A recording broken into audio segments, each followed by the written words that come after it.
जय जिनेन्द्र मैम।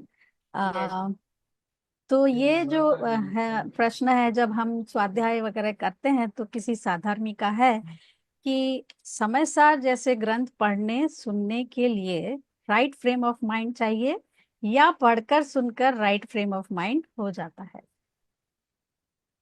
तो प्रश्न बहुत ही इंटरेस्टिंग है। तो मेरा क्रॉस क्वेश्चन है कि राइट फ्रेम ऑफ माइंड को आप डिफाइन कैसे करोगे? What is your right frame of mind? तो मैं मेरे हिसाब से इसका उत्तर दूंगी, क्योंकि ये फ्रेम ऑफ माइंड पूछ रहे थे तो क्रिया की कोई बात नहीं पूछ रहे हैं। तो दोनों केसेस में राइट फ्रेम ऑफ माइंड अलग है। यदि मैंने कभी सुना नहीं, पढ़ा नहीं, जिनवाणी को जानता नहीं हूं, तो राइट फ्रेम ऑफ माइंड क्या होना चाहिए? राइट फ्रेम ऑफ माइंड होना चाहिए इंटरेस्ट, रुचि। मतलब मेरा एक इंटेंशन होना चाहिए कि अभी मैं दुखी हूं और मैं सुखी होना चाहता हूं, और ये जो तत्व है उसको सुनकर समझकर मुझे मेरे जो बर्निंग क्वेश्चंस, मैं कौन हूँ, कहाँ से आया हूँ, जन्म मरण क्या है, क्यों होता है, कर्म का क्या रिलेशंस है, तो ये जो सब पात्र जीव है उसके मन में सहज प्रश्न होते ही है कि ये क्या हो रहा है, ये विश्व की व्यवस्था कैसे बनती है, क्यों कोई दुखी है, क्यों कोई सुखी है, व्हाट डिटरमाइंस इट। तो ये प्रश्न सभी को होते हैं। तो ये राइट फ्रेम ऑफ माइंड है कि मुझे रुचि है, मैं कौन हूँ, क्या ये जो टेम्पररी पर्याय है, चीजें आती है जाती है मेरे लाइफ में, तो क्या यही जीवन है, इसके बियॉन्ड भी कुछ है कि क्या है?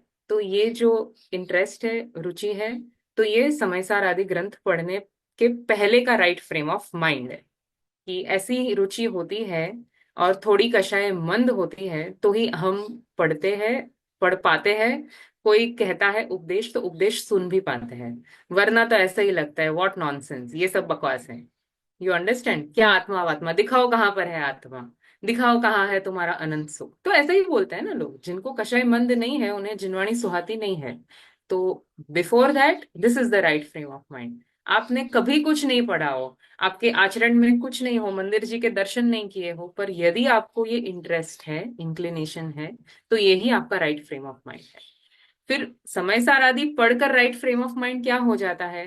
फिर तो आपको स्वपर का ज्ञान हो जाता है कि मैं कौन हूँ, मैं कौन नहीं हूँ, संयोग क्या है, मेरे से बाहर है, ये राग आदि कषाय मोह विकार, ये जो भाव है, उनका और मेरा रिलेशन क्या है, कि ये इसके करता कौन है, कौन नहीं करता है। तो ऑल दीज क्वेश्चंस जो ये गुत्थियां होती है, तो जितना जितना हम समय सार आदि ग्रंथों का स्वाध्याय करते हैं, उतनी उतनी अपने अपना जो शुद्ध स्वरूप है वर्सेस अपना जो विकारी परिणाम है, द्रव्य और पर्याय, इन दोनों का ज्ञान होते जाता है। और फिर राइट फ्रेम ऑफ माइंड होता है कि अपन भेद विज्ञान चालू कर देते हैं। फिर लाइफ में जो भी परिस्थिति बनती है, एक ऑब्जेक्टिवली हम उसको एनालाइज कर पाते हैं कि ये जो है, पहले तो कोई गाली देता था तो हम सामने गाली देना, इंस्टेंटली इंस्टेंट रिएक्शन होता था ऐसा। कोई हमें परेशान करे तो हम और डिवाइस करेंगे कि उसको कैसे परेशान किया जाए। पर इस सब के माध्यम से एक वितरागता का जन्म होता है, हमारी कषाय मंद हो जाती है, और हम सोचते हैं हमारे कर्म का उदय होगा, एंड एक्सेट्रा एक्सेट्रा करके हम अपने भावों को संभाल लेते हैं। You understand? थोड़ा ऊपर नीचे होता है, but again we come back to it कि ये मुझे शोभा नहीं देता, मैं त्रिकाली ध्रुव शुद्धात्मा हूँ, ये सब प्रभाव आश्रव भाव त्यागने योग्य है और ये मेरे नहीं है। तो समय सार पढ़ने के बाद का जो राइट फ्रेम ऑफ माइंड होता है वो ऐसा होना चाहिए। पढ़कर भी यदि ऐसा फ्रेम ऑफ माइंड नहीं हुआ है तो आपने पढ़ा ही नहीं है, आपको और पढ़ना चाहिए। किसी ने प्रश्न या मेघा जी बोलिए।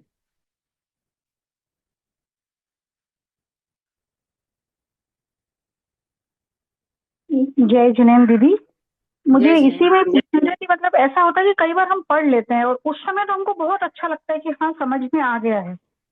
पर कई बार जैसे आप बोले ना कि रिएक्शन है, तो हमारा रिएक्शन मतलब उतना वैसा एकदम सटीक नहीं होता है जैसा होना चाहिए। तो श्रद्धान की कमी है क्या यहाँ पे? आई विल से कि आपने पढ़ लिया ना, अभी देखो, इसका आंसर दोनों तरीके से दे सकते हैं। आपको अपने भावों को खुद एनालाइज करना होगा कि क्या है। रिएक्शन तो होता है, तो रिएक्शन नहीं होता तो फिर रामचंद्र जी को भी रिएक्शन नहीं होना चाहिए था कि सीता जी को जब कोई ले जाता है रावण हरण करके, तो रामचंद्र जी को भी रिएक्शन नहीं होना चाहिए था। तो रिएक्शन होता है, क्योंकि ये जो रिएक्शन आप बोल रहे हो ना, राग द्वेष, वो चारित्र मोह का परिणाम है।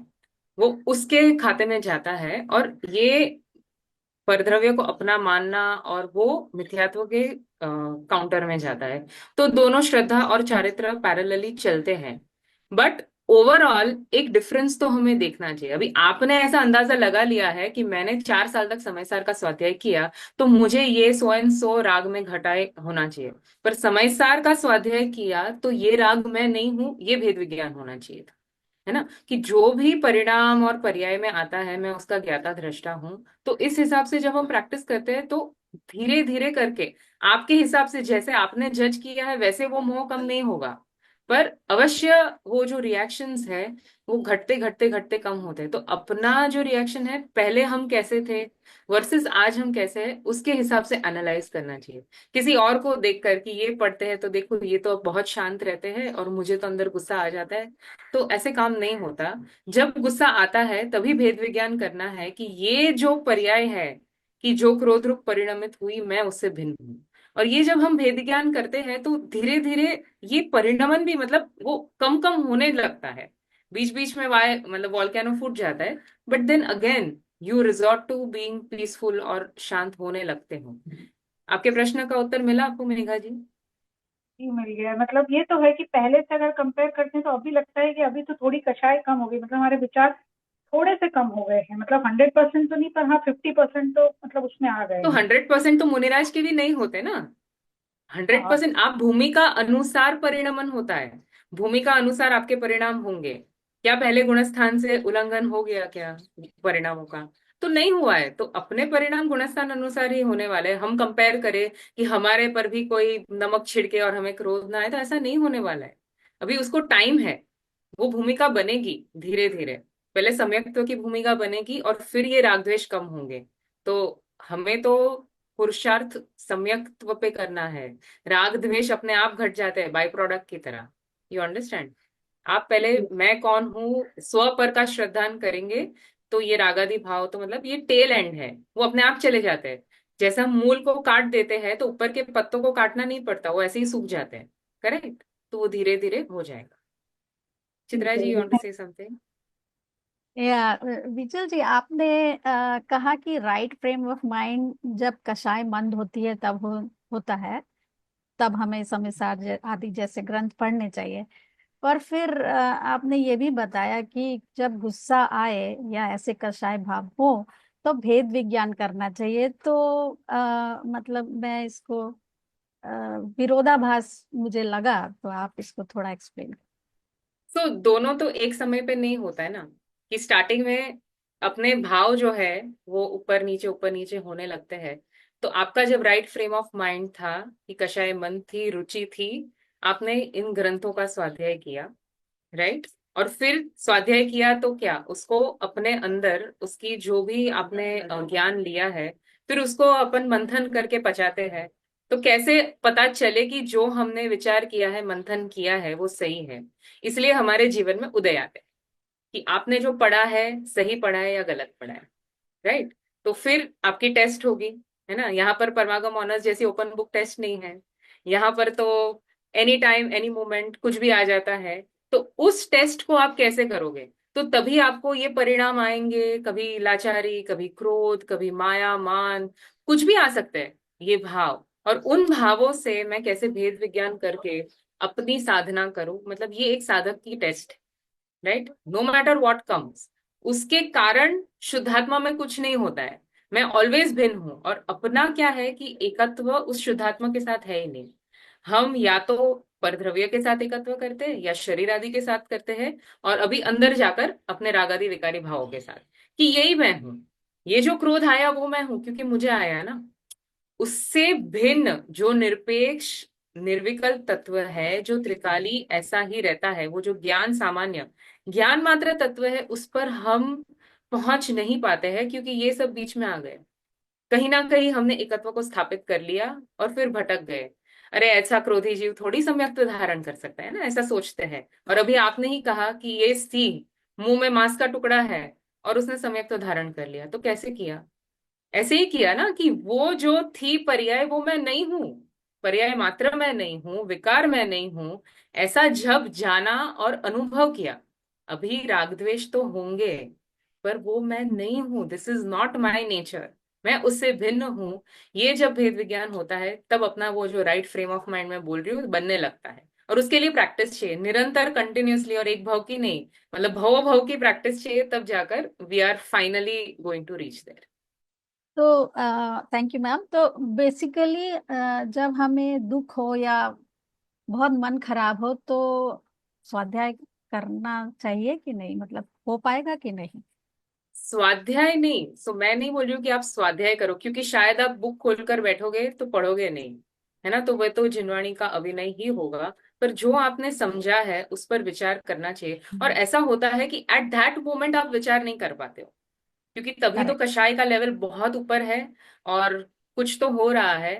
बट आई एम श्योर कि हम लोग जिस लेवल पर पहुंचे हैं, आफ्टर दैट आप सोचते हो कि ये क्या हो गया, ऐसा क्यों हुआ, and then you come to some point of thinking कि this probably I would have reacted in another way. मैं शायद ऐसा रिएक्शन कर सकती, अपन रिएक्ट करते हैं पर रिस्पॉन्स नहीं दे पाते, कि थोड़ा सोच कर विचार कर ऑब्जेक्टिवली सब दृष्टिकोणों से हम उसको पकड़े और फिर उसका उत्तर दे, ऐसा नहीं हो पाता है। बट धीरे धीरे इन दैट मोमेंट बहुत क्रोध आ गया, फिर थोड़े टाइम बाद आपने विचार किया कि ओके वो भी जीव निर्दोष है, ये तो मेरी ही परिणति है, मेरे ही चारित्र मोह का उदय है, तो आपने उसका समाधान कर लिया। नेक्स्ट टाइम जो आएगा तो 100 लेवल का क्रोध 60 पर चला जाएगा। You understand? So this is, तो उस समय आई एम नॉट सेइंग कि आप बुक खोल के बैठो, क्योंकि नहीं खोल पाओगे, है ना। घर में किसी की मृत्यु हो गई है और आप चलो स्वाध्याय करने बैठ जाओ तो नहीं होगा। तो अपने भी सम्यक ज्ञान के जो 8 अंग है, पुरुषार्थ सिद्धि उपाय की 36 गाथा में है, तो उसमें भी ऐसा कहा है कि ये सब जो काल है तभी स्तुति का या प्रथमानुयोग का ही स्वाध्याय करना चाहिए। अगर करना ही है तो सिद्धांत ग्रंथों का स्वाध्याय नहीं करना चाहिए। तो इसलिए हमारे यहाँ भी है कि हम 12 भावना का पाठ करते हैं, भावना 32 सामायिक पाठ, तो दैट इज कार्यकारी, क्योंकि तभी वो हमें इंस्पिरेशन देता है और शांत करता है। और बाकी इतना जो हम स्वाध्याय करते हैं तो ये back of the mind always अपने पास है। ऐसा नहीं है कि एक बार आपने किसी को गुस्सा करके कुछ कह दिया तो सब चला गया और वाइप आउट हो गया, वो वापस आ जाता है। मेरा ये कहने का पॉइंट ही इसलिए है क्योंकि जो साधक जीव होते हैं उनको अपने विकारी परिणाम बहुत बॉदर करने लगते हैं, क्योंकि मेरे पास बहुत प्रश्न आते हैं इसी कैटेगरी में कि क्यों नहीं हो पा रहा, इतना हम पढ़ते हैं, क्यों क्रोध आता है, क्यों ये आता है, क्यों होता है। तो इसीलिए होता है क्योंकि आप उसमें एकत्व करते हो, अभी वो है ही नहीं, ऐसा सोचो, उससे भेद विज्ञान करो। स्वच्छंद होने की बात नहीं है, बट ये साधना करने की बात है कि ऐसे ही हम अपनी साधना आगे कर पाए। बहुत सुंदर, थैंक यू। जय जी। मेघा जी, आपको पूछना है आप कुछ फर्दर?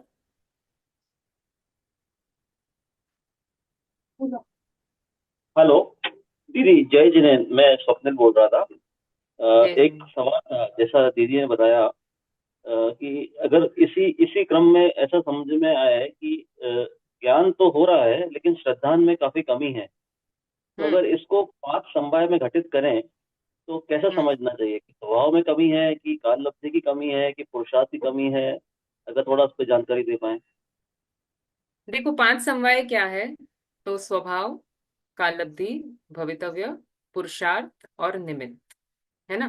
तो 5 समवाय जब कार्य होता है उस पर घटित होता है कि यदि आपकी सम्यक दर्शन की योग्यता है तो आपको निमित्त भी मिलेगा, काल लब्धि भी होगी, भवितव्य भी होगा, और उस समय आपका स्वभाव पुरुषार्थ करके सम्यक रूप परिणमित हो जाएगा। तो अभी नहीं हो रहा है ना। तो आपने कैसे डिसाइड कर लिया कि नहीं हो रहा है? क्योंकि सम्यक्त्व के पहले की भी तो भूमिका है।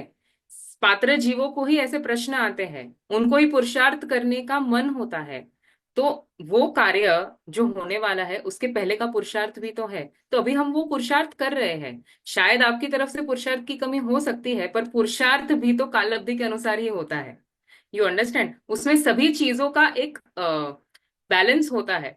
कि जैसे अभी महावीर भगवान के पूर्व भव की बात चल रही थी, तो मारीची को लगा नहीं मुझे 24वां नहीं दूसरा तीर्थंकर होना है, तो उसकी दूसरे तीर्थंकर होने की योग्यता है नहीं अभी, और बलजबरी अपन वो पुरुषार्थ कर नहीं सकते।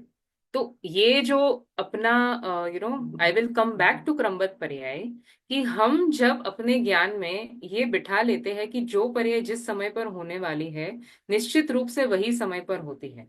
ओके, तो ये जो पर्याय में अदला बदली करने का जो भाव, कि मैं थोड़ा ज्यादा पुरुषार्थ करके अभी समय तो कर लूं, देखो उपदेश की शैली में तो यही बात है। पर आपने मुझे बोला 5 समवाय से बताओ, तो मैं सिद्धांत की बात बताऊंगी। तो सिद्धांत क्या है? उपदेश तो मैं यही दूंगी, आप पुरुषार्थ बहुत कम करो, वो ज्यादा पुरुषार्थ करो। पर सिद्धांत ये है कि पुरुषार्थ भी अपने क्रम अनुसार होता है। काल लब्धि जब आती है तभी पुरुषार्थ होता है, और तभी होनहार भी जागृत होती है, निमित्त वो सुमेल उसके टाइम पर होगा। तो अभी असली पुरुषार्थ क्या है? असली पुरुषार्थ है कि ज्ञाता दृष्टा रहो। अभी जो भी हो रहा है, what ever situation is happening, जो पुरुषार्थ कम भी हो रहा है ना, उसकी ज्ञाता दृष्टा रहो, क्योंकि वो भी आप फोर्स नहीं कर पाओगे। नथिंग यू कैन बल जबरी से कर सकते हो। तो जिस काल में जो होने वाला है, अपन ज्ञाता दृष्टा रहकर ये स्वीकार कर ले कि वस्तु व्यवस्था अपने अनुसार परिणमित हो रही है। पर्याय अपने परद्रव्य में तो करना है ही नहीं, अपनी भी पर्याय में, जो श्रद्धा की पर्याय है, ज्ञान की पर्याय है, चारित्र की पर्याय है, अपने आप होती है कि हम करते हैं। उस वो क्रमबद्ध है कि नहीं है? वो पर्याय क्रमबद्ध है, मानते हैं सभी। तो अपने हाथ होगी ना उसके स्व समय पे। तो मैं अभी फोर्सफुली कर सकता हूं कि नहीं? ऐसे यदि मुझे नेक्स्ट भाव में सम्यक दर्शन होने वाला है, ये भाव में मेरा होगा कि नहीं होगा? तो नहीं होगा, राइट? You agree? तो ये समझते हैं, और ये समझ असली पुरुषार्थ है। मतलब गुरुदेव के प्रवचन मैंने बहुत बार पढ़े हैं, तो वो यही कहते हैं कि जो जीव क्रमबद्ध पर्याय का यथार्थ निर्णय करता है, वो ये जानता है कि ये जो पर्याय है वो अपने स्व समय के अनुसार होती है, और वो पर्याय इस द्रव्य से भिन्न है।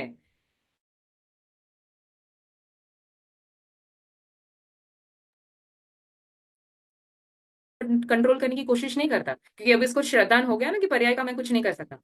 तो पर्याय का उसने कर्तृत्व छोड़ दिया, और अपने स्व स्वभाव की दृष्टि कर ली, और ये पुरुषार्थ है।